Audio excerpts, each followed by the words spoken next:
Good morning, everyone. My name is Michael McNutt. I'm the Director of Education for WEDI, and welcome to our C-CDA to FHIR conversion, a web session. This is the final part of a three-part web educational spotlight that WEDI has offered, focusing on TEFCA.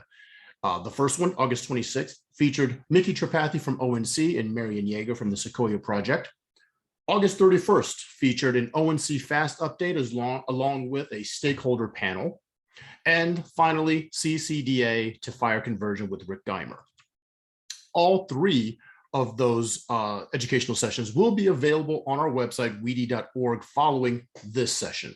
I'll send out an email to all attendees.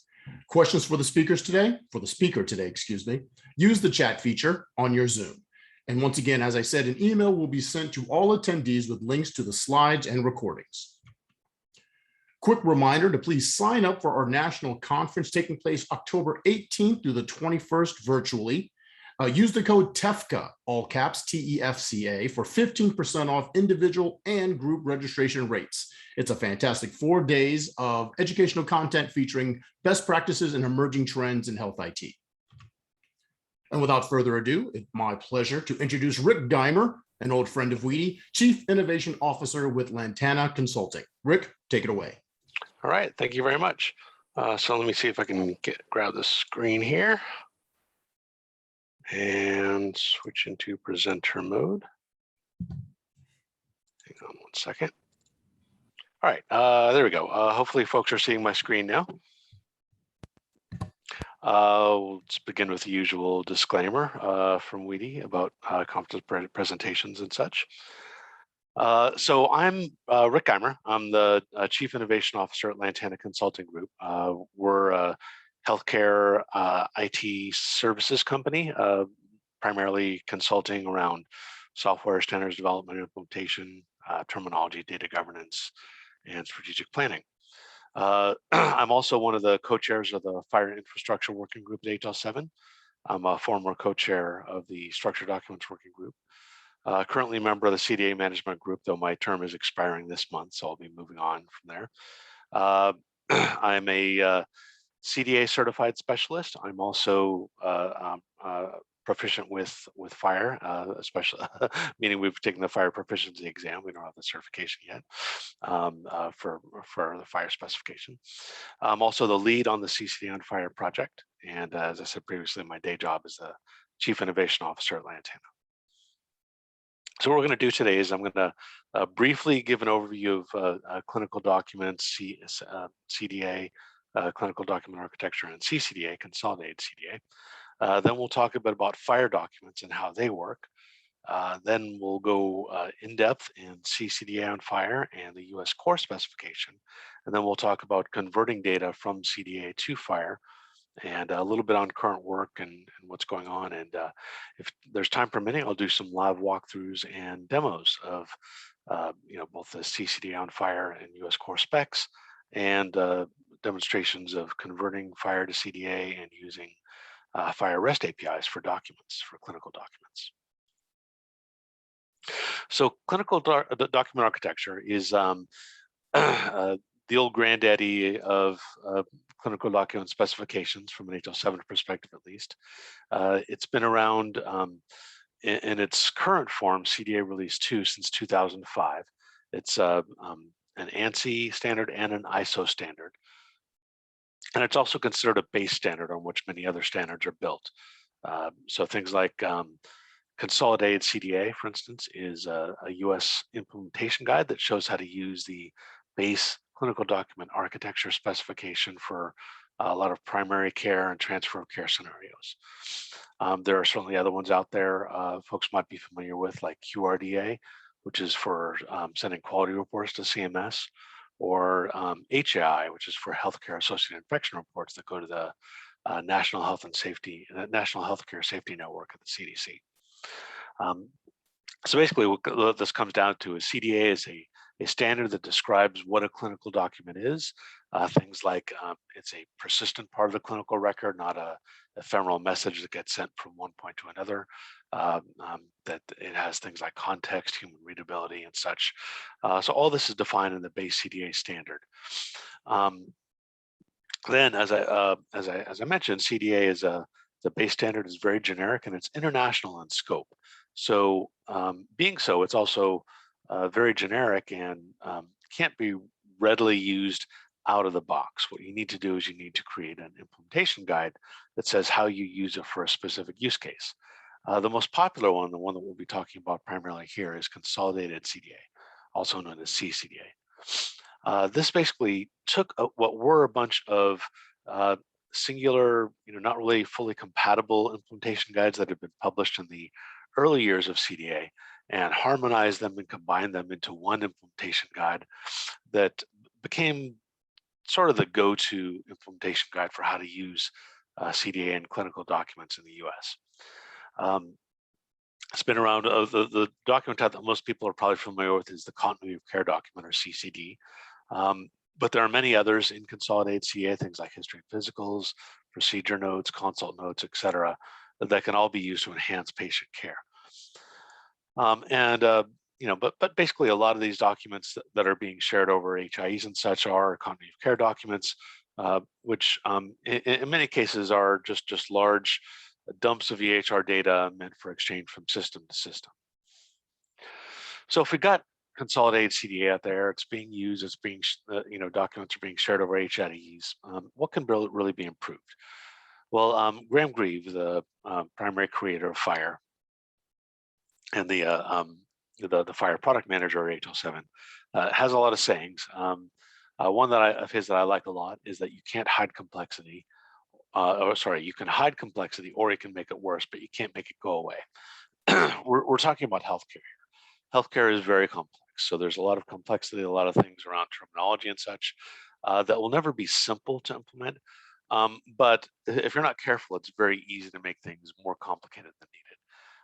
Now, HL7, when they were moving past HL7 version 2, the sort of pipes and hats EDI-like messaging that worked really well within hospitals, but not really well elsewhere. They HL7 moved on to what's called HL7 version 3, which was supposed to be this grand solution that would make messages, documents, and everything work together in this very model-driven framework. But the way it was implemented actually made things much more complex than necessary for implementers. The philosophy that was taken was we'll make HL7 version 3 easy for standards developers to craft these great fantastic models that represent all of healthcare, and then the idea was we'd push a button and you could implementer artifacts out, rain down from on high from those models in the sky. But the reality is that didn't really work very well. The way that HL7 version 3 used XML and such was very complicated. The modeling paradigms that were used weren't really compatible. It was sort of UML-like, not full UML, and the data types that were used were data types that weren't used by anybody else. So you couldn't just pick up off-the-shelf Java or .NET libraries and parse dates and such. So what you end up doing was you ended up spending a lot of time coding for the things that were idiosyncratic about HL7 version 3 before you ever got to the really hard problems of just dealing with healthcare in general. CDA itself was the stable and simpler part of HL7 version 3. Version 3, there were multiple versions that were published every year, and they weren't always compatible with each other, and it was a big problem. So whereas CDA basically was fixed from 2005 and didn't really change much other than a few extensions that were added here and there. So that stability, I believe, was a key reason behind its success. But it still inherited a lot of the complexity of HL7 version 3, especially around data types and use of XML and such. And there was never a viable API component published for CDA that came from HL7. It didn't really work well with HL7 version 3 messaging, and it really relied on other organizations like IHE to come up with their XD, XDS, or XD star specifications that gave an exchange mechanism for CDA documents. So what can be proved here is that FHIR, at least one of its key goals, is to make simple problems simple again.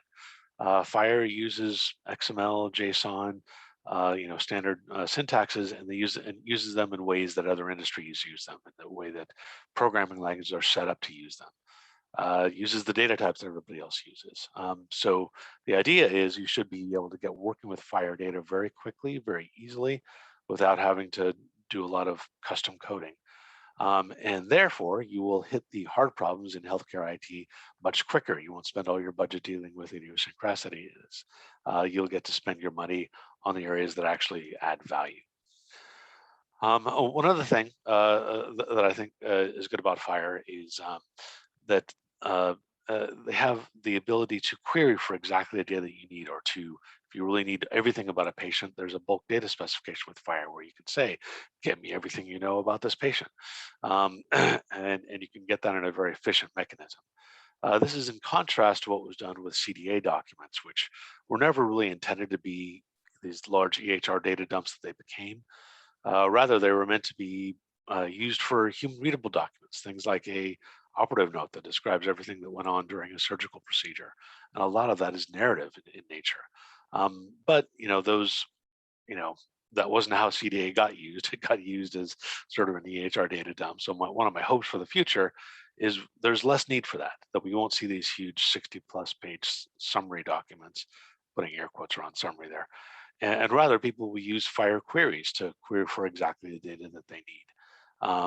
If they're just interested in data, or use the bulk data spec if they really want a full data dump of everything known about a patient. And therefore, clinical documents in the future will be more relevant to humans, which is what the original intent was. So just quickly, I'm assuming people here have probably heard about FHIR before, so I won't spend a lot of time on the definition of FHIR. But the analogy I often make is a Lego analogy here. FHIR, I think of it kind of like Lego for healthcare. We have these things called resources in FHIR that represent conditions, patients' conditions. They can represent lab observations. They can represent orders. They can represent medication administrations and such. So all these resources are discrete chunks of clinical information that can be assembled into larger and larger constructs. And then if you like Legos and you know about Lego Mindstorms, which are a way to actually program Legos to do things, FHIR similarly has a set of REST APIs they can use to make data on FHIR servers, do some of the things that you want to do to promote healthcare. A couple of things about FHIR and CDA, how they're similar and how they're different. First of all, both FHIR and CDA support profiling for specific use cases. In CDA, we call those CDA templates. In FHIR, we call them FHIR profiles. But really what they are is sort of a recipe for how to create a CDA document or a FHIR resource or FHIR document that follows specific rules. And if you follow those rules, you'll get something that's valid, and you can actually use those profiles and templates to validate the content to make sure it is following those rules. An example of that is if consolidated CDA says that you must use SNOMED or ICD-10 for a problem observation, then we can actually check that. We can actually write code that will look at the definition of that template or profile and validate that you've used SNOMED or ICD-10 for that specific template or profile. Another key similarity between the two is human readability. Clinical document architecture, or CDA, is the standard from HL7 that really introduced the idea of human readability into HL7. The idea there is that if you're going to be doing clinical documentation, it's great to have all these fancy codes from SNOMED and such in there. But what if the recipient of that document is not as sophisticated with their use of terminology? What if they are fairly low on the tech scale? Maybe you're sending these documents to someone in the developing world, which happens all the time in things like use cases for the US military health system. Well, in those cases, the ability to just bring up a document in a web browser and read it as a human is critical to saving lives. So FHIR learned that lesson from CDA, and every FHIR resource has the ability to have a human readable narrative associated with it. Now, some key differences between FHIR and CDA is that FHIR, I would argue you can use it out of the box. CDA is so generic that you really can't do that, at least not in any way that's interoperable, even within an organization. It'd be very difficult. Whereas FHIR has resources that already have very specific meanings associated with them. An example that I like to give is at FHIR you have an allergy and tolerance resource that already tells you everything you need to know about an allergy. What its what kind of allergy it is, what its severity is, what the substance is that you're allergic to, and what the manifestation of that allergy is. That's already built into that resource. CDA has no such thing. CDA has an observation clinical statement class, and then you have to basically profile that for an allergy and say, okay, well, the observation code will will mean this. There's an observation value, which could mean this other piece of it. But then we'll need things like entry relationships profiled and added onto there to represent the substance that you're allergic to. Another entry relationship for the manifestation. So really, you have to build a lot more when you're dealing with CDA, whereas FHIR, a lot of that is already done for you out of the box. What you won't find, though, and why profiling is still recommended, you often won't find much in the way of terminology bindings. FHIR, like CDA, is international in scope, but though FHIR goes further in terms of specificity out of the box, there are still many differences internationally around what terminologies are used from country to country. So that's an area where you still need to do profiling, and also to make things like things that are maybe optional in the international case, making them required for a specific nation, and also adding extensions. For instance, the patient resource in FHIR doesn't have out-of-the-box fields for race, ethnicity, and birth sex, because there are many countries that actually object to capturing that information. But in the US, those are required for reporting the US government. So when we created the US core profiles, which I'll go into later, we did things like create extensions for race, ethnicity, and birth sex. Also, the FHIR standard is not restricted to just documents. You can create messages using FHIR. You can send discrete resources. If you just want to send a condition resource, or an observation of somebody's blood pressure, you can do that. The discrete data capabilities of FHIR are far more advanced than what they're on CDA. In CDA, you've always got to send a full document. FHIR, you can just send an individual piece of data. Also, implementer tooling is generated with the FHIR specification itself. With CDA, the tooling to support it came much later. When we were first creating CDA profiles, we were doing them in hand using Microsoft Word documents, just writing prose documentation. It was much later that we actually created template tooling, things where you could click check boxes to change cardinality or bind to vocabularies and such. And those tooling also then began exporting validating schematrons and such. Whereas with FHIR, when FHIR was first created, we'd already came to that realization about the tooling needs for CDA. And so the FHIR spec itself, when it was first generated and first tested, also came with tooling right out of the box. And a lot of the tooling now is just generated from the spec. In other words, when you, if you're one of the lucky folks that are editing FHIR resources, due to your position in an HL7 working group, when you make a change to one of your resources and you rerun the FHIR build, everyone will see the changes. All the APIs and such will automatically be updated. The reference implementations will be updated with whatever those changes are, and everything starts working directly out of the box. Another thing with FHIR is a tighter coupling to APIs. Again, from day one, FHIR had a REST API built in with it, so they could use RESTful web services to get up to, create, read, update, and delete FHIR resources. And that's become critical to the adoption of FHIR. So FHIR documents. So I mentioned clinical documents in CDA. CDA is basically a big monolithic chunk of XML with a highly nested schema. FHIR takes a different approach. FHIR documents basically begin with a resource called the composition resource, which is very similar to the CDA header, in that it contains things like, who the patient is, what kind of document is this? Is this a history and physical continuity of care document or something else? Who's the author of the document? All that sort of metadata is present in the composition resource. And then any other coded information that you need will be found in separate discrete resources like observation, device, medication request, patient. And those are all referenced together using a linking mechanism and then wrapped in what's called a bundle resource. So a bundle is a way in FHIR that you use to package a series of other resources together. And there are various types of bundles, but the one that we deal with here is called the document bundle, which must begin with that composition resource, as I said. So a little bit more about that composition resource. It contains, like I said, things like the patient, the author, the custodian or the organization that's responsible for this document, the type, as well as all the attested narrative of the document. I mentioned human readability as a core patient safety issue. It's also a core legal issue. When a clinician signs a document, and when I say signs, I don't mean a digital signature. I mean, in terms of being able to make sure that this was modified or something in transit. I'm talking about someone attesting to the clinical content of this. And when they do that, they're not attesting to things like SNOMED codes or link codes and such.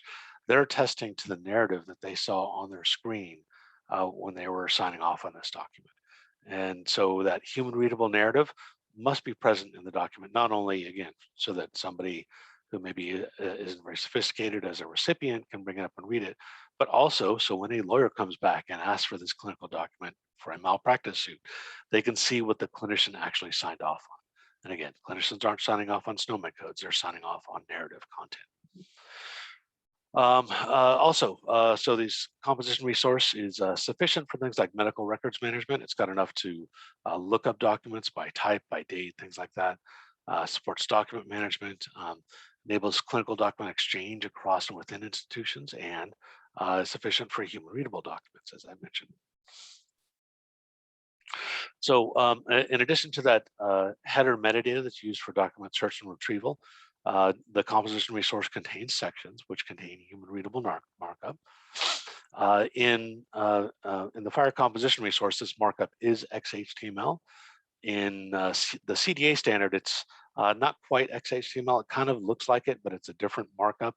So you actually need to convert from CDA narrative markup to HTML, whereas FHIR, it's already HTML out of the box. Again, this narrative contains the attested text of the document, and it is okay for sections to consist of only human readable text. In other words, it's okay to send documents that are intended for human to human readability and not meant for machine consumption. That is a perfectly legal thing to do in both CDA and FHIR. So what does a narrative section in FHIR look like? Well, it basically looks like this. We've got I'm showing the XML representation of FHIR here because I like XML. I'm an old guy. And Jason is for all you young folks out there. but here's a snippet of XML. And the key things to note is the human readable content, which begins with the title of this section, in this case, allergies and intolerances. And then you'll see down below, there's a text element, which contains an XHTML div inside. In this case, that div contains a unordered list with a single list element that says penicillin-hives. And if we look over here on the right, this is how this might be rendered in a web browser. And if, as a human looking at this, I can tell, well, this is the allergies and intolerances section because it's big, bold, and underlined. And I see a bulleted item here that says penicillin-hives. And as a human reading this, I can assume that that means if you give this patient penicillin, they will manifest hives as an allergic reaction to it. But a computer might not make that same determination if it's trying to process this text. That hyphen might be a minus sign. What does penicillin minus hives mean, for instance? So you'd have to write lots of fancy natural language processing to really get a lot of value out of this narrative, which is why in FHIR and even base CDA as well, we have this duality of narrative and coded data. So the coded representation of this is provided in the allergy intolerance resource in FHIR. So there's a resource called allergy intolerance. It's got a lot of stuff like what the verification status is, what the clinical status is, what the criticality is. But the key one here that I want to highlight is the information that was present in that narrative, which is, but in a coded fashion. In this case, we've got a code for this allergy intolerance, which is a SNOMED code whose display value is allergy to penicillin. And then also over here, I have a reaction element with manifestation inside, and the coding for this is, again, another SNOMED code that says hives. So basically all this coded information says this patient has an allergy intolerance. This patient is, again, a reference to patient 1, whose name is Henry Levin. The allergy that they have is an allergy to penicillin, represented by the SNOMED code. And there's also information about the reaction, which is that if you give that penicillin to this patient, the manifestation of that allergy is hives. All right, let's move on a little bit and talk about FHIR APIs. So REST stands for Representational State Transfer. It's a fancy name for connecting systems with HTTP and URLs. It's basically the protocol that powers the web. So whenever you hear REST, that might seem like there's something fancy going on. But if you take a URL and copy and paste it into your web browser and hit enter, you're doing a RESTful GET call. You're doing a read operation. You're trying to read information from a web server. If you fill out a form for your bank and you hit the submit button, you're likely doing a HTTP post or put operation, which are two ways that you can use to either create new instances of data or to update data. There's also a delete operation. You usually don't do that with a web browser, but there's the ability to delete resources on a FHIR on any kind of web server as well. So when Graham Grieve was looking at sort of how to reimagine HL7 interoperability from the ground up, he looked at RESTful systems and decided this would be the best approach to use for moving FHIR into the, you're moving HL7 basically forward as a next generation healthcare standard. And that's what the built-in FHIR API is all about. So there are several FHIR APIs that deal specifically with documents. FHIR API calls, I meant. The primary one is that there is a API call called the document operation, which you can use to point at a composition resource, and then it will go in and follow all the references to other resources, pull them all together and create a FHIR document bundle for you.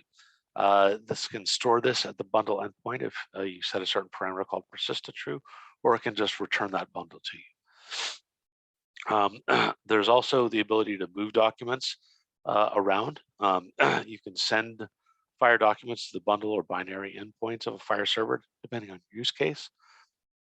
It's also possible to take FHIR documents and break them apart into their constituent resources.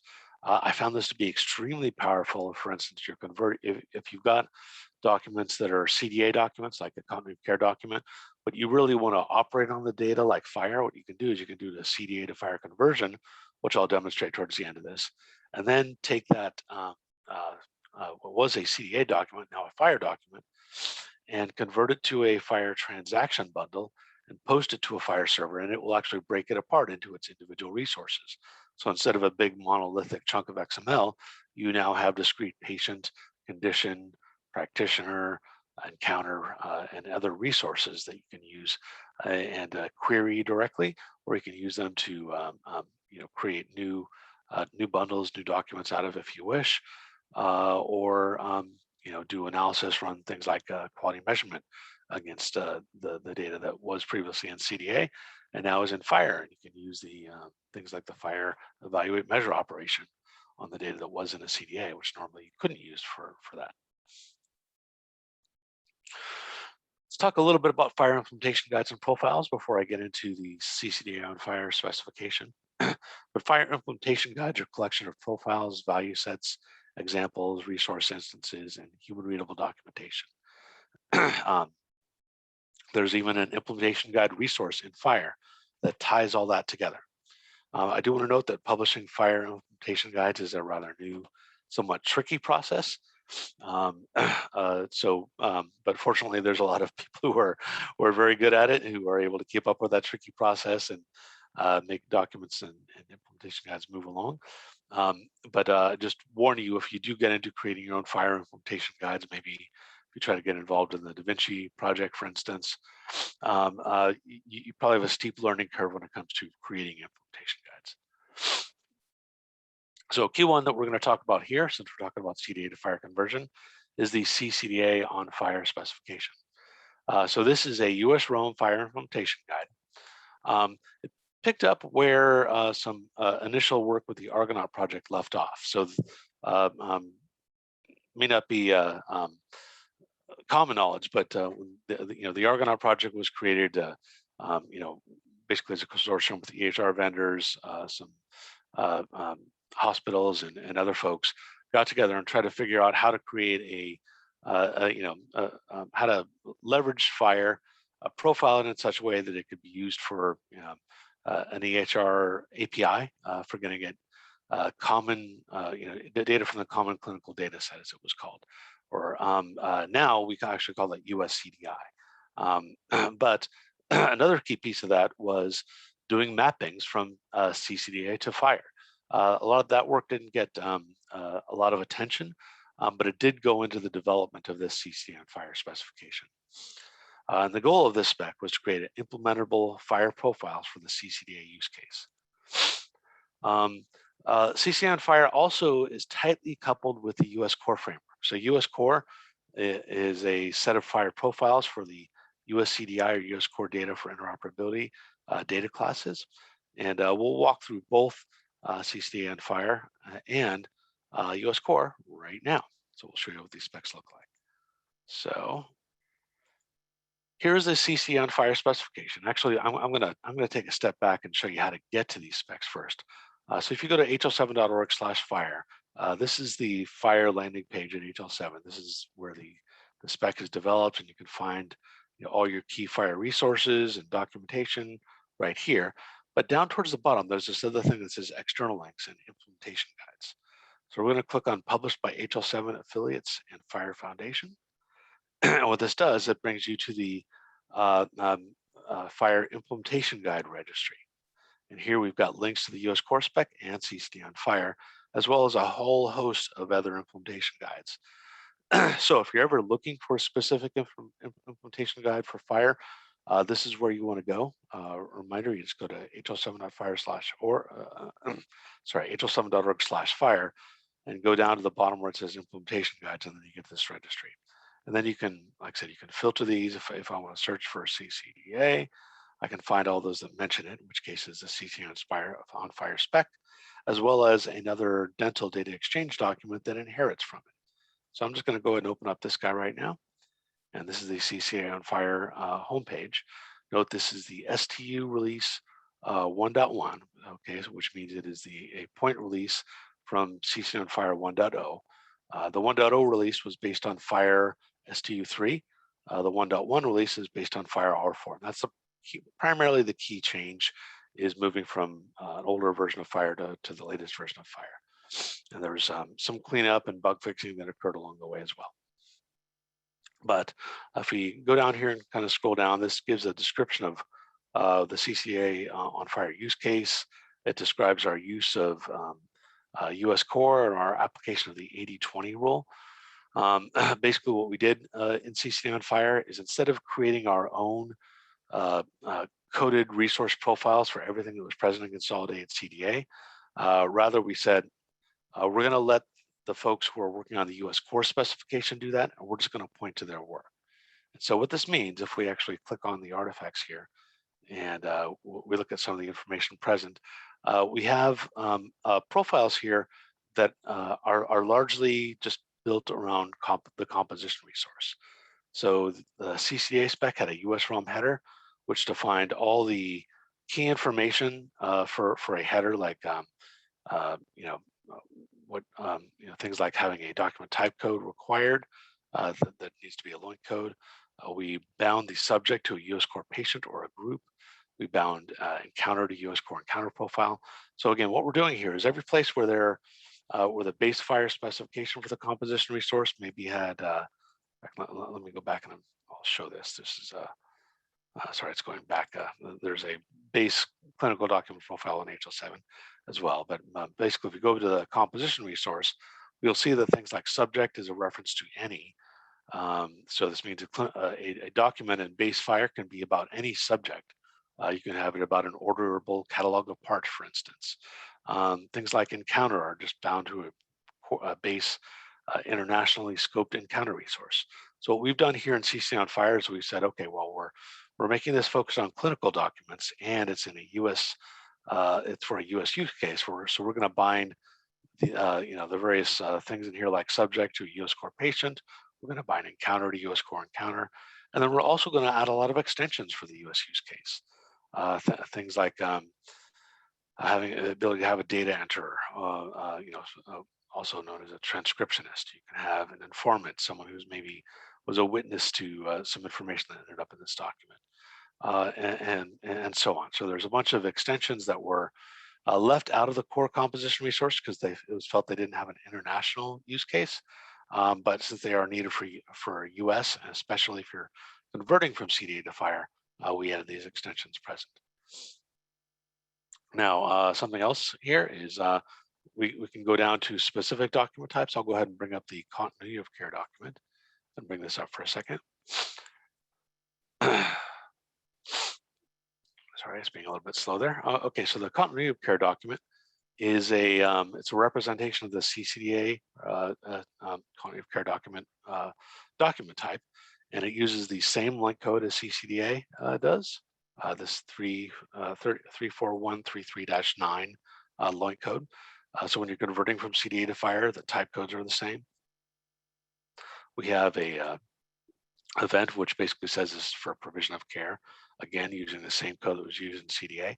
And we also require that you have a start and end period, noting the period of time, the period of care over which the information is being summarized. And then we have a series of sections in here, things like an allergy and tolerance section, medication section, problem section, and so on. And basically, if you go through line by line in the consolidated CDA specification, which I've got up here, and we go down to, let's see here.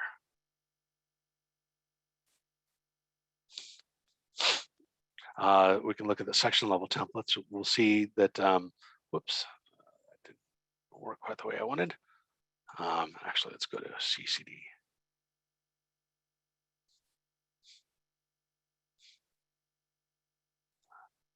Sorry, my screen is being a little bit slow.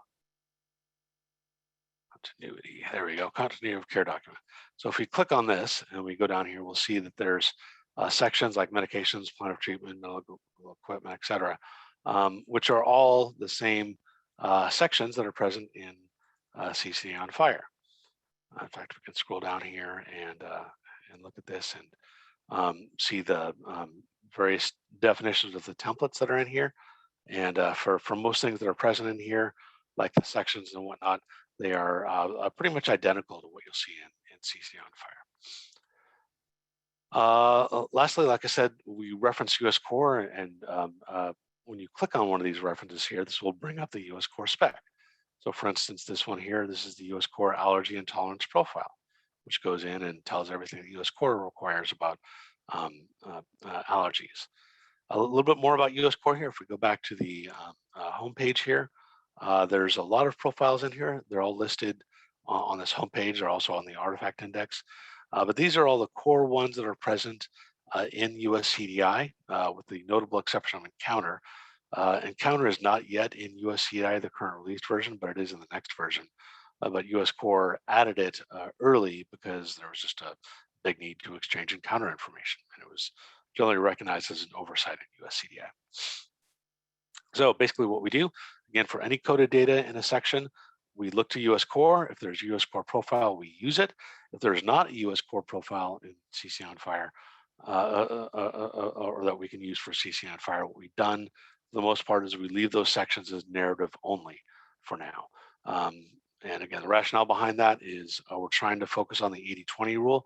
And if US core represents the 80% of what's needed for coded data, then that's the 80% that we're going to use in C-CDA on FHIR. The hope is that as over time, US-CDI will get more data classes added to it. They'll then be implemented in US Core, and at which point we'll make updates to CCDA on FHIR to include those updates in its scope as well. Right. So a key advantage of all that is we don't have to do a lot of work. There's not going to be a lot of incompatibilities between US Core and CCDA on FHIR because we've really well defined the separation between the two. CCDA on FHIR is about composition profiles. US Core is about everything else. And we leave it at that. One references the other, and we're good to go. The downside, as I said, is if a particular data element that you're interested in for your use case is not in US Core, it likewise won't be in CCDA on FHIR until such time as you're able to hopefully lobby the folks at ONC to get your data classes into US-CDI. And I do want to note there is a review process and submission process going on right now until the end of September. So if you're interested in making contributions or comments to US-CDI, I would Google it, just Google US-CDI, and you'll find on there some information about how to submit comments. All right, let's go ahead and go back to the presentation at this point.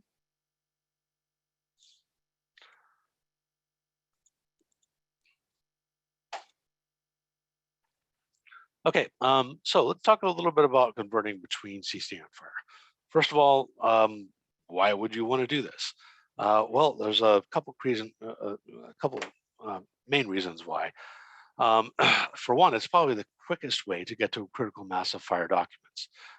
While there are native FHIR documents going on there, particularly around care plans in the pharmacy space and such, and things like electronic case reporting and some HII reporting information, I would say there's still far more CDA documents going around, especially when you look at CCDs and such that are going through HIEs.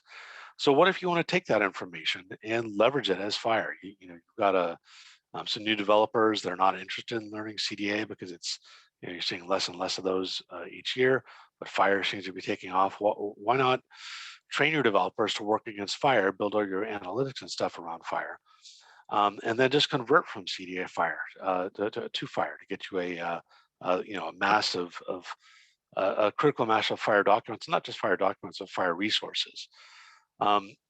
Also, converting from one to another allows continuity with existing practice with a better set of syntax and APIs. And creating, you can also look at the opposite use case, which is taking FHIR data and converting it to CDA. Reason we might want to do that is if you're, again, got some new use cases, new developers who have been learning FHIR, have been creating FHIR resources, but now suddenly you have a new requirement to comply with today's regulations. And those, at the moment, under the ONC 2015 rules, means sending CCDA documents around. So if you can take FHIR documents, convert them to C-CDA, that may be an easier way for developers to actually continue working with their FHIR data, but also comply with today's regulations. So basically, you have most of your team working on FHIR, but you have one, maybe two people that are responsible for converting between FHIR and CDA to make everybody else's life easier, basically. So when you're converting from one to the other, it's good to note that there are, frankly, a lot of similarities, especially around the CDA header and the composition resource. In fact, the main differences that you'll find are things have been renamed and reordered. For example, the clinical document code, which is the document type code in CDA, this is called the type attribute in composition. The title is still called title, so that's an easy one. But things like effective time, that was just called date and such. So what you find is at a high level when you're converting from one to the other, you're often reordering and renaming fields for starters. But you usually won't find things that are just straight up missing.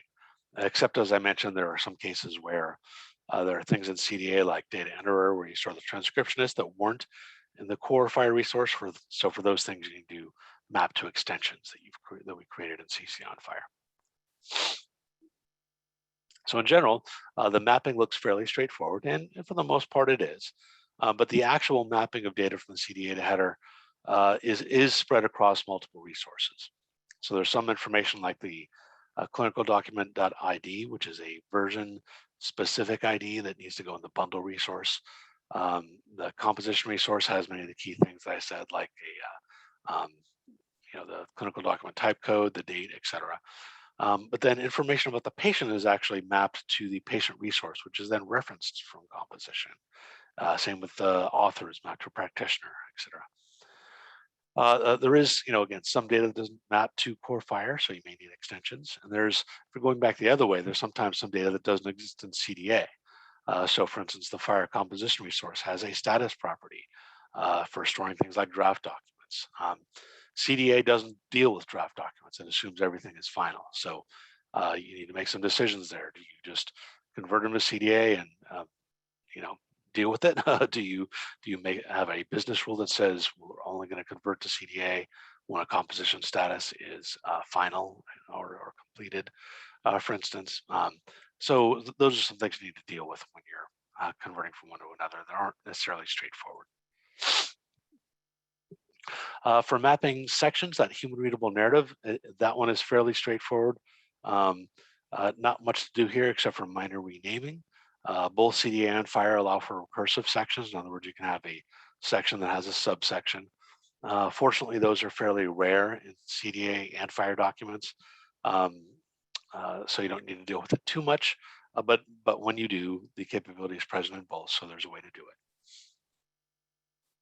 One of the tricky parts is converting CDA narrative content to FHIR. So CDA markup is not XHTML. It looks kind of like it, but it is not exactly the same. Fortunately for us, the CDA standard comes with a style sheet, which is meant for rendering CDA documents in a browser. And what it does is it has rules for converting CDA documents, especially the narrative portion of it, to XHTML. So for instance, when I was working with some early versions of the CDA, of the FHIR document rendering style sheet, I just took a look at what was present in there and was able to come up with some quick guidance. Also, when I did CDA to FHIR conversion, I used that style sheet to actually do all the narrative markup. I just copied it out pretty much verbatim. The only thing I did different was I made some of the styles a little bit more generic, a little less colorful, I should say, to try to get some fairly generic XHTML into the content. One of the trickiest parts when moving from CDA to FHIR is the fact that their structure is very different. CDA has a hierarchical structure where context is inherited through the hierarchy. So in other words, if I specify the patient in the CDA header, it is assumed that when I'm down in the body of the document in a subsection, unless I've gone in and overridden that and said that there's a different patient that applies here, I'm supposed to be able to look up the hierarchy and find the patient that was, set earlier in the document up in the header, and then I assume that that is the same patient where I'm at. So basically, when you're processing a document, you have to do a lot of backtracking up to the header or up to a section where you can potentially override some of this information. And it's all deeply nested. You get some very deep XML structures that are hard to navigate. FHIR is almost the complete opposite. FHIR has a very flat structure. It's a series of resources that don't have a lot of depth and recursion to them typically. Association is through references. So you don't, whereas in CDA, you would nest something within something else. In FHIR, you would reference it. A key advantage of that is if you've got, say, the same clinician who's needs to be referenced throughout the document, in CDA, you'd actually have to duplicate their information and put it in some deeply nested XML. Whereas FHIR, you define it once and you reference it everywhere. So things tend to be more consistent, less verbose, less redundant. But it does mean that your context needs to be set explicitly in each resource. So whereas in CDA, you can sort of leave the context out and a processing system would assume they need to go and look up at the header to find it. In FHIR, you need to set it in each resource because each resource needs to be safely processable on its own. When you're converting coded entries in CDA to FHIR, so basically think that templates map to resources. There are mappings available. So I mentioned the Argonaut project and some mappings that were done there. They are still available. Just be aware that were done based on an older version of the FHIR specification. So not all the field names will be exactly as they are in FHIR R4, but they're still very useful for moving, at least getting a conceptual idea of what should go where. Be aware that in CDA, there are a lot of things inherited from HL7 version 3 that can make this confusing. For instance, if I have a supply act in CDA, I need to look at something called the mood code on it. If the mood code is EVN for event, then this is the supply that occurred in the past. And I would map that to a medication dispense, for instance. But if it has a mood code of RQO, that's a request for how something to happen in the future. So that would be more mapping to a medication request, which would represent a prescription. So these are some of the complexities that happen when you're moving from CDA to FHIR. Wherever possible, when you're doing these mappings, try to conform to target profiles wherever possible. Again, if you're dealing with documents in the US, you want to be mapping to US core, especially if you want to comply with the CC on FHIR specification. Things like nested entry relationships in CDA documents often become resource references in FHIR. They can also just be merged into a single resource. I mentioned something like the allergy intolerance resource in FHIR that maps back to multiple clinical statements in CDA. It has an observation with a bunch of entry relationships for the substance and for the manifestation. So what I'm getting at is there's not a one-to-one mapping of CDA templates to FHIR profiles. Sometimes it's many-to-one mappings, just because CDA, again, is more generic and FHIR is more specific. Data types is an area where it's a lot of busy work, but nothing that's what I would call a showstopper. Most of the mappings are fairly mechanical. So in CDA, a lot of the data type attributes have things like, or data types have attributes for code and code system. When we map to FHIR, these will become value and system elements. CDA uses OIDs or object identifiers a lot, whereas FHIR uses URLs and URIs. So that's another thing you need to do is if you see an OID in a CDA document, you need to convert to FHIR. At a minimum, you need to prepend it with URN:OID. That will make it a uniform resource identifier or URI. A better approach is if you have a mapping table of things like OIDs to URLs. For instance, the OID ending in 6.1 actually is an OID for the LOINC code system.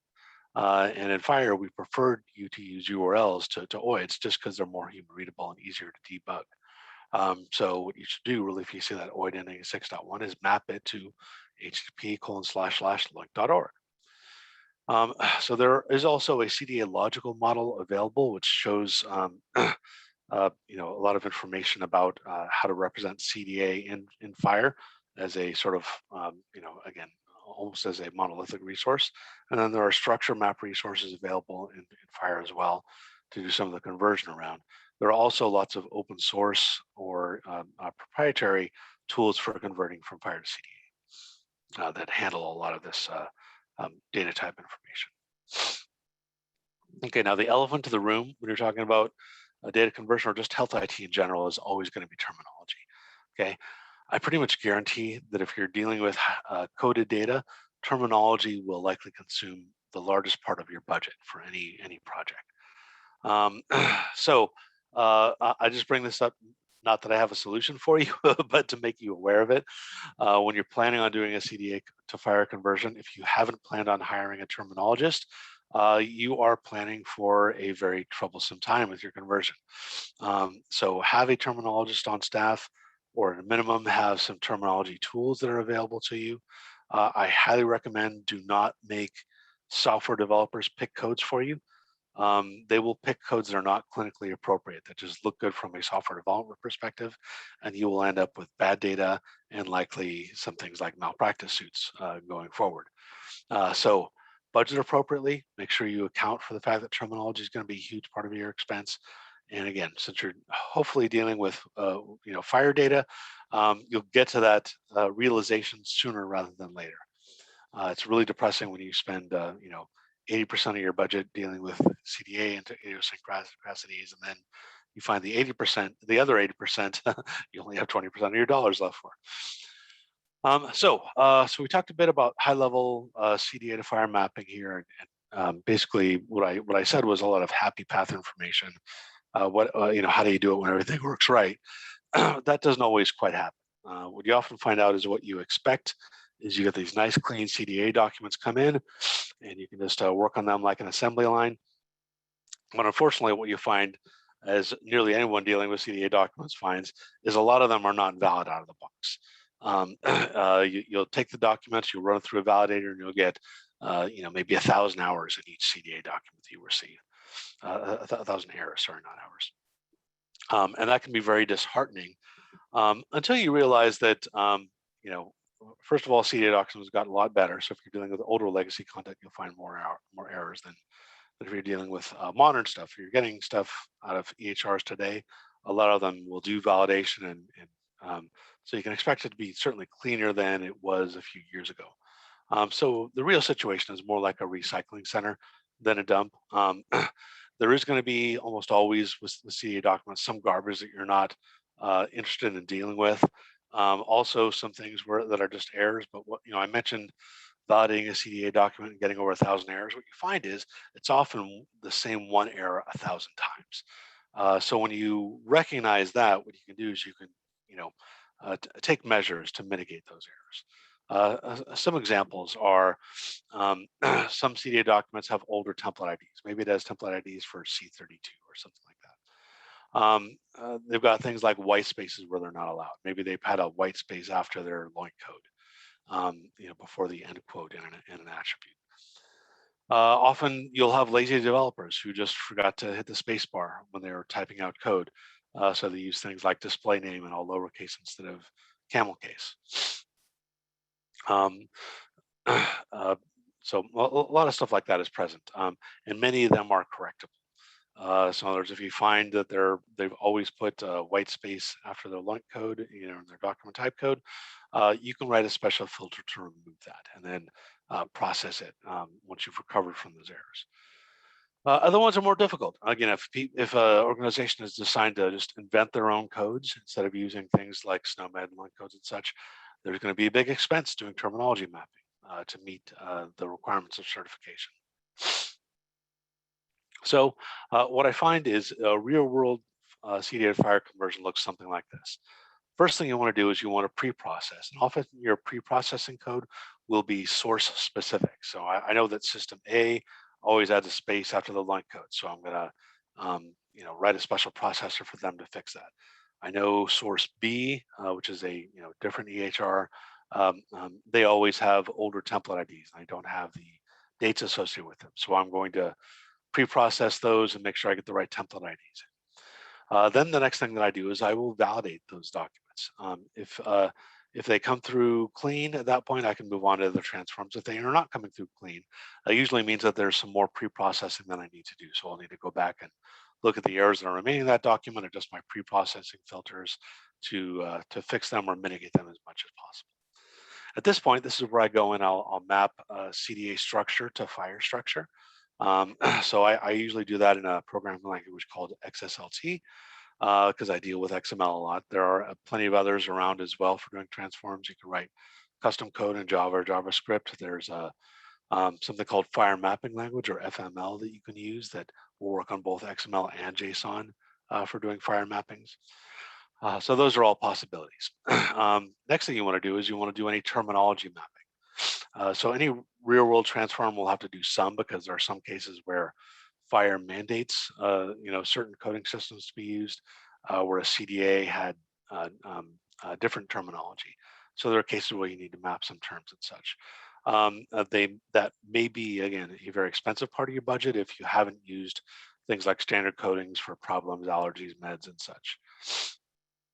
Next, whatever language you're using, there's a good chance you need to do some post-processing. An example that I use is in XSLT. It's great for mapping high-level structures from one syntax to another, but it doesn't really do really good at things like generating UUIDs. So I'll usually have some pre or post processing that'll add those where needed, versus trying to write some really complicated logic in XSLT to do something that's very simple in Java. And then lastly, I'll do validation at the end as well. Always important whenever you're generating content, validate your end result, because that'll let you know whether it's good and whether you got more work to do. A lot of people skip that step and they think, oh well, it looks good to my eyes, and then you send it to a recipient and you find out that they can't process it because you didn't actually validate it and you're not actually compliant to the FHIR spec. Okay, so just sort of some of the latest news that's going around with C-CDA on FHIR. So the FHIR R4 version of the C-CDA on FHIR spec has been published. So you can use that right away. There is another, the only document type in C-CDA that is not in C-CDA on FHIR is the unstructured document type. And the reason for that is that US Core had already created a equivalent profile. They call it their document reference profile, also known as their clinical notes profile. And that's for handling unstructured, or largely textual clinical notes. In the future, basically, C-CDA on FHIR right now is paused as we're waiting for the FHIR R5 spec to be updated. Also, we're looking at new versions of US Core and US C-CDA that are coming out. So as those things are updated, we'll be looking at potentially updating the C-CDA on FHIR spec going forward. Just a couple things, basically, as you're looking forward to the future, moving from things like CDA or HL7 version 2 to FHIR, just kind of look at your roadmap. If in my opinion, FHIR just completely blows away HL7 version 3 messaging. If you've been considering version 3 messaging for any reason, don't. Sorry, it's bad for a HL7 co-share to say that, but basically version 3, HL7 version 3 is dead except for the CDA spec. And CDA spec, I won't say it's a zombie yet, but it's definitely seeing the end of its days, I would say. We certainly see a lot of CDA spec, still see a lot of CDA content being shared, but we're seeing less and less CDA implementation guides created, and a lot more and more FHIR implementation guides. So I expect that trend to continue. And what you'll see is basically, people will continue using CDA, or it makes sense where they've got an investment in creating CDA content. And we'll see HIEs continue to exchange them because there's a lot of infrastructure built around that. But at the same time, we're going to see FHIR APIs taken off more and more. I expect to see HIEs move away from only supporting things like IHE XDS and accepting things like FHIR's mobile health document profile, which is a FHIR implementation of XDS, for instance, using the document reference resource. So basically, over time, I think you'll find more and more folks moving to CDA. I think you're going to see more people taking CDA documents and converting them to FHIR just to basically mine them for information and move them forward. Hopefully, more and more people using the C-CDA on FHIR spec out of the box. We're always seeing that a lot in the pharmacy space. We hope to see that more in other use cases as well. So the vision here is a standards landscape where clinical documents and APIs share a common set of syntax and set of resources, and data can be acquired through an API and incorporated into a document, or pulled from a document and made available via an API. If you want to try this out, great place are FHIR Connectathons. These are live coding events where applications and the FHIR standard itself are tested. There's often a FHIR documents track where we test the C-CDA on FHIR specification and FHIR documents in general. Resources that are useful to go along with this presentation. First of all, the FHIR spec itself is updated continuously. The latest validated version is always available at hl7.org/FHIR, but there's a continuous build if you want to see the work that's going on at build.phir.org. For reference, there's a position statement and roadmap developed by myself, Lyra Alschuler, and Graham Grieve on basically FHIR documents and the fact that we expect FHIR to be the future of clinical documents. And then myself, if you have any questions, I'm updated continuously and rebooted occasionally, usually around 5 p.m. at happy hour. Now, before we go into questions, I would like to take a minute and give a couple quick demonstrations. I mentioned things like CDA to FHIR conversion and such at a high level, sort of an abstract sense. I want to show you what happens at a practical level. So I've got up here is a CDA doc, and this is one that was used as an example in a spec, so it's got a lot of comments on it. But basically what I have is a clinical document. It has several template IDs in here, noting that it conforms to the US ROM header, that it is a care plan document type, that it is actually a pharmacist care plan. So these are basically several layers of constraints on top of each other in CDA. I note that it has a record target with a patient in here. That patient name is Eve Middle Better Half. And we have other information about that patient in here. Information about the author and so on. So there's a lot of data in this CDA header here. And excuse me for 1 second. I have to sneeze.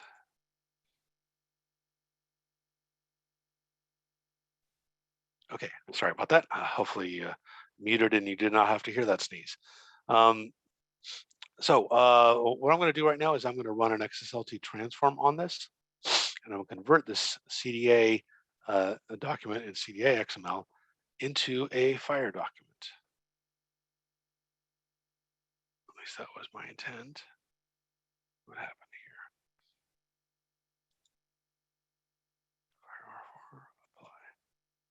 Apply. There we go. Okay.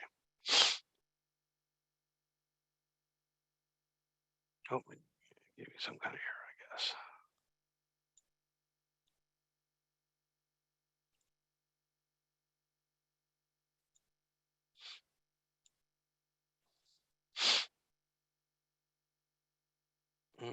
Okay, not quite sure what happened there. This is a case where I inadvertently went in. Okay, here we go. We got the FHIR bundle. Sorry, it just somehow my Windows error got screwed up and it wasn't appearing where I expected it to. So here is what a FHIR document bundle looks like in this case. Let me move this down so we can see it a little bit more, make it a little bit bigger.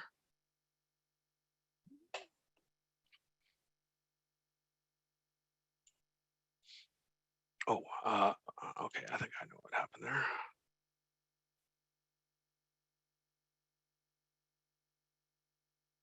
Actually cancel. I'm just going to scroll back up here. So what we have here is a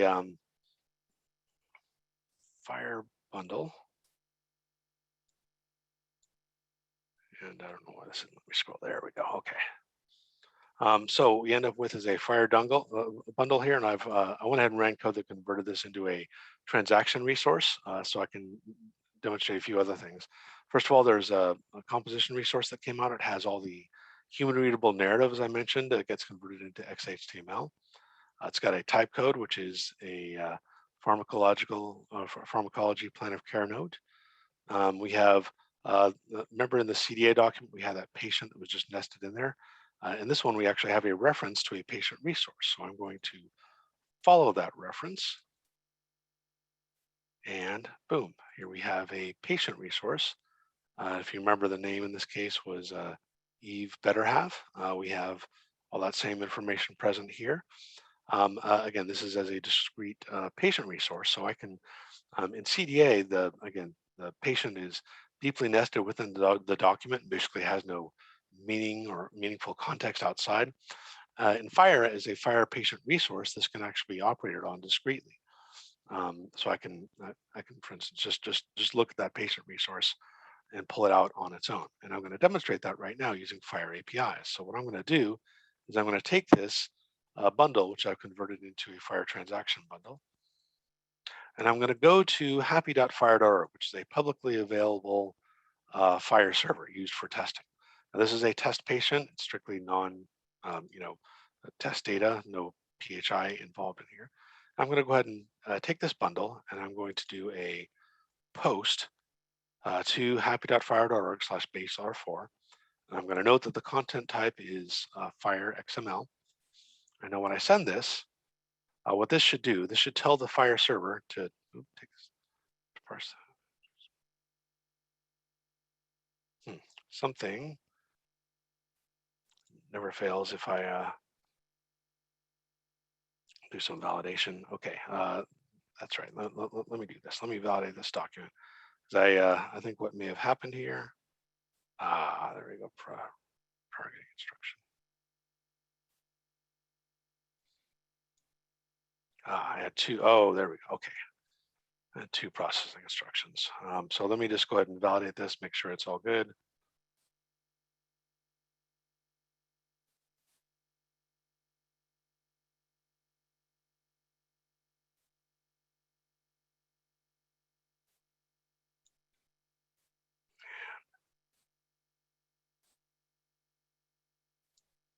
I don't know why it's still complaining about that. I guess I need to get rid of two of these.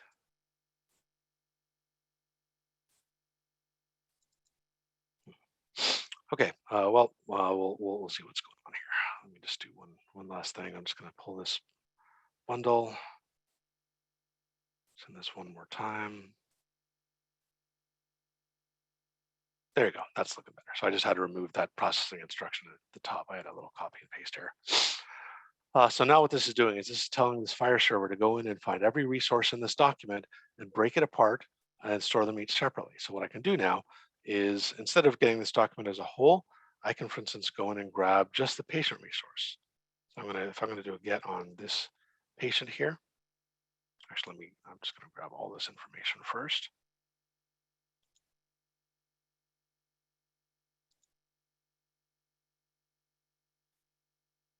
Okay, so I'm going to start by doing a get on this particular patient.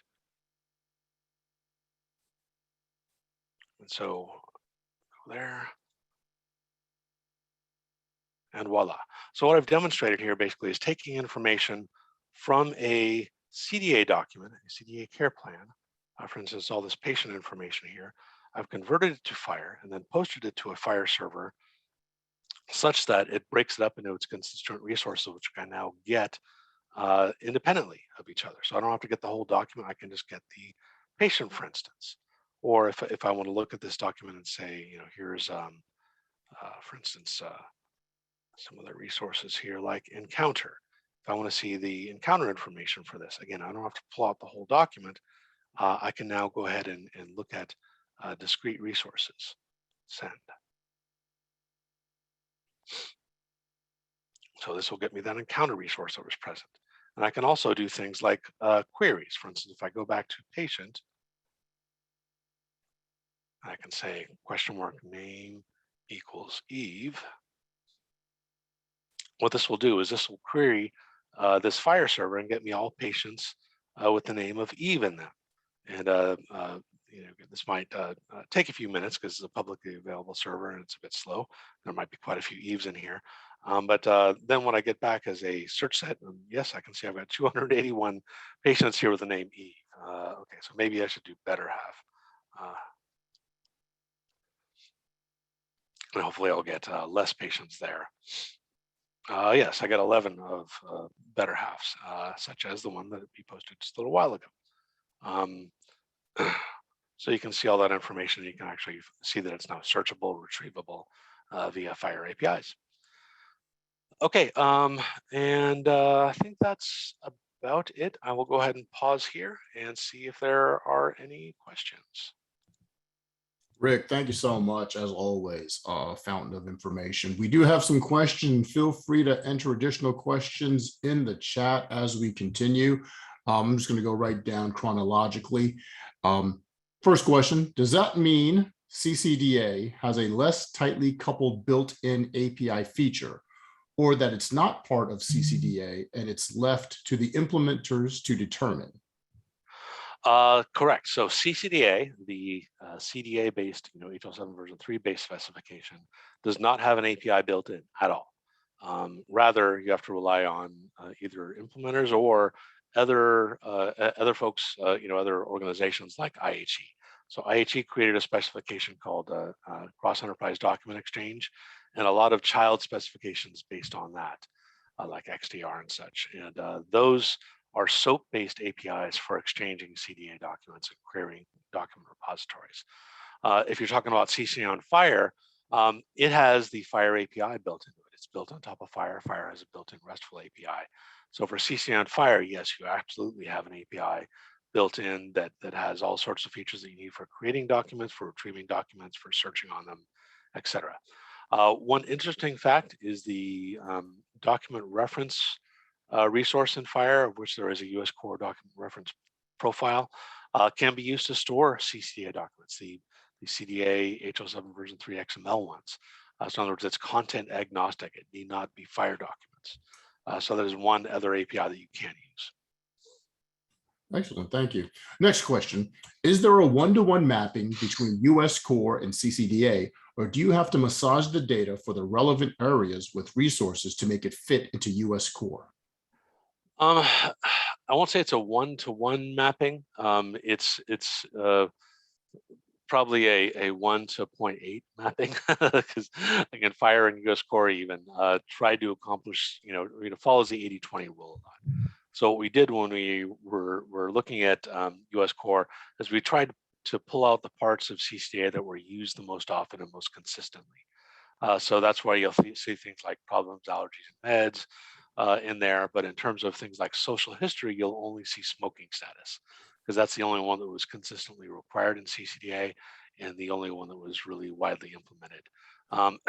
So if you're looking for other kinds of social history, for instance, like drug use or other kind of behaviors and such, other than smoking, you won't find it. So you'll need to do some work for that until such time as US CDI and US core are updated to support those other use cases. Great. Now, here's one, and just, I guess it's in terms of potential. How does this potentially tie into TEFCA? Basically, as a trusted exchange framework, you'll see that CDA documents are often what are going to be exchanged across TEFCA. But again, not everybody wants to continue using CDA. A lot of people want to move to FHIR, but we've got that legacy of content in there. So what I see certainly is there's probably a lot of CDA documents being exchanged against QHINs and such. And the recipients will then hopefully be taking those and converting them to FHIR and using them in their own systems. Going forward, I hope to see mandates around the use of FHIR. We haven't seen them yet, but we certainly keep expecting them.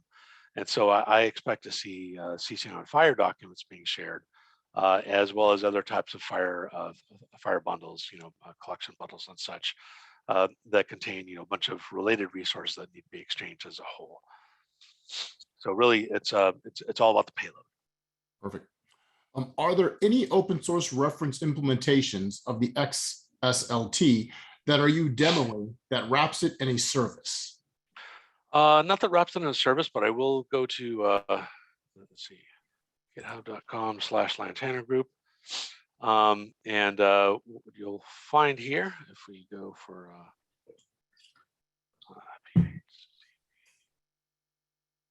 there we go. So there are these what are called the PHCP public transforms. That stands for Pharmacist Care Plan.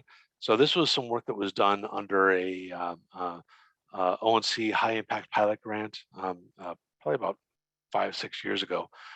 So these transforms were done to convert pharmacist care plans into FHIR, and that's really what I was demonstrating. The only changes that these transforms were done against HL7 FHIR STU3, and the ones I was demonstrating are ones that we're working on to update to FHIR R4, which is one of the reasons why I was having a little validation error, because I was making some changes in it this morning, which never a good idea to do right before a demo. But so this is one area of some public health or some open source information that you can use. At some point, we'll be releasing our FHIR R4 version of these transforms as well. Some other great resources, if you go to hl7.org/FHIR. Let's go and look at a couple resources here, such as patient. Where is patient? Okay, so there's some information here that about the patient resource itself, but there's also conversions that are built into the FHIR spec. In this case, this is a conversion going from FHIR STU3 to R4. But there are some resources out there. There actually was a project, though it didn't really finish, to do a complete CDA to FHIR transforms using FHIR mapping language. So if you're interested in potentially working on those or contributing to those, you can contact Graham Grieve, also Jean Duteau at HL7. Those are folks that were working on that project. Again, it's kind of stalled. It was getting started, pre-pandemic, and then basically stalled for a while. And I don't know where the state of it is now. But again, if you are interested in CDA to FHIR conversion, again, happy to contact me. Our company Lantana is happy to help folks with that. You can also use the open source tools that were developed under ONC funding, or reach out to others like Graham Grieve, Jean Duteau. There's also a company, Dynamic Health IT, that has some good commercial conversions, and quite a few others. So I would recommend, if you're interested in this, attend a FHIR Connect-a-thon. There's one actually going on next week. Though I don't believe we have a FHIR documents track this time around, but it's a great place just to get familiar with FHIR in general. This particular one is a virtual event, and it's fairly cheap. I think it's only there's $150 early bird, and I think it'll be maybe 200 if you sign up late. Be a great place to go and get experience with FHIR data. Sounds good. Thank you so much for that resource. Is there any way to include the starting C-CDA document and resulting FHIR resources from the demos as downloadable files? I can probably work on that. Like I said, the transform that I ran on it is one that is in progress. But I can certainly send the starting CDA document and the same example FHIR document, and send them around. Michael, I think I need to send you these slides anyway, so I'll just include those together if people want to take a look. Fantastic. And folks, what I'll do is, once I receive all that and we get the recording uploaded to our weedy.org site, I'll send an email out to all attendees to let you go to that site, and you can download the information at your earliest convenience. Next question. Can you go over the reasoning for adding the FHIR transaction resource again? Sure. So I think the easiest way is to actually go to the FHIR spec. So let me do that. Let's go hl7.org/FHIR. So here you're getting a good tutorial on how to navigate FHIR. So usually what I do when I go to the FHIR spec is I'll click on this resources tab, and then if I know which resource I'm looking for, I'll go alphabetical. In this case, it is a bundle resource. Now the bundle resource has various different types. Usually I'll look at it this way. Basically, there is a type property on it, and there are several ones: document, message, transaction, etc. So the document type is meant for meant for showing a FHIR document as a persistent monolithic piece of information that should be held and not blown away and such. In other words, this basically flags this as a persistent part of the clinical document or clinical record, something that is going to be subject to data retention rules. Often you're required to persist clinical documents for 7 years, depending on jurisdiction. So if you have a bundle of type document, you know that you can't just throw that away. You need to store that in some kind of document management system. But there are different transaction types. A bundle of type message is one that contains information that's meant for sending from system to system. And once it's sent, that message bundle actually can be basically discarded because it's served its purpose. It's transferred its information, and hopefully that message will either be forwarded along to somebody else down the chain, or some message event will be processed and some action taken.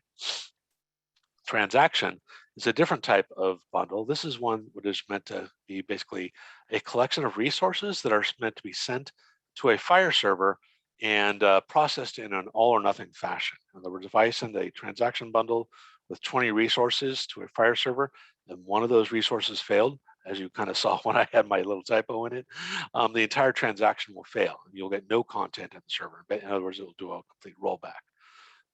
Another similar one, which I use sometimes with documents when I don't want that all or nothing, pass or fail, is a batch bundle. A batch, if I have a batch of 20 resources and I post it to a FHIR server and one of those resources fails to validate, I will have 19 resources on the FHIR server, not 0 as I would with the transaction. So hopefully that's a good high-level explanation of bundles. I won't go into all the different types, but those are the key ones I think that I want to talk about with documents. Excellent. Two more questions. Is there a way to see the original C-CDA document? The data is, excuse me, let me start over. Is there a way to see the original C-CDA document, the data in a generated resource came from for tracking purposes? Are provenance resources created or some type of ID system used? Okay, so the transforms that I do right now basically just create, it takes a C-CDA document. So here's the original C-CDA document. I convert it to FHIR, and I do this basically as discrete resources, then wrap them in a bundle. It is possible if you want to write code to create provenance resources for the CDA document and put them on each of the resources. I've considered doing it, but I haven't had a use case that demanded it yet. What I find with provenance is there's a lot of people who insist that it's super important, and that's really where they start. Like they start with the concept of provenance, and others who really just care more about the discrete data. And what I find is that people who tend to pay me to do transform work tend to be more that work on the discrete data aspect than the provenance aspect. That said, it is perfectly valid and perfectly possible to create provenance resources out of the data in a C-CDA document. I just did not demonstrate that here. Excellent, thanks. And our final question. How much do CDAs around the world differ from the US realm? Has there been any movement or interest in incorporating the IPS, International Patient Summary, into CDA to support exchange across countries? I believe there was a CDA version of the International Patient Summary, and now there is a FHIR version of it as well. I forget what the CDA version one was called, and I don't know how well it actually made it into production. But I know it was there. Some folks who might want to consider discussing with that would be Rob Hausum at HL7, also Catherine Kronacki, who's one of the leaders of HL7 Europe. And they could probably speak more about that. But what I generally find the differences to be is around terminology. Again, in the US, we've licensed several key terminologies like SNOMED and such and CPT, whereas other countries have not. So you'll find the terminology bindings will often either be looser or just straight up different. They may choose completely different codes. Great. Rick, once again, as always, thank you so much for lending your time to assist us with this educational piece. Ramen's on me next time we're in Chicago. All right, sounds like a deal. Everyone, thank you so much for attending our final 3 of 3 TEFCA-based information and education. Our next major event, please definitely consider signing up for our national conference taking place October 18th through the 21st on Zoom. All information is available at weedy.org. Thank you and have a great day.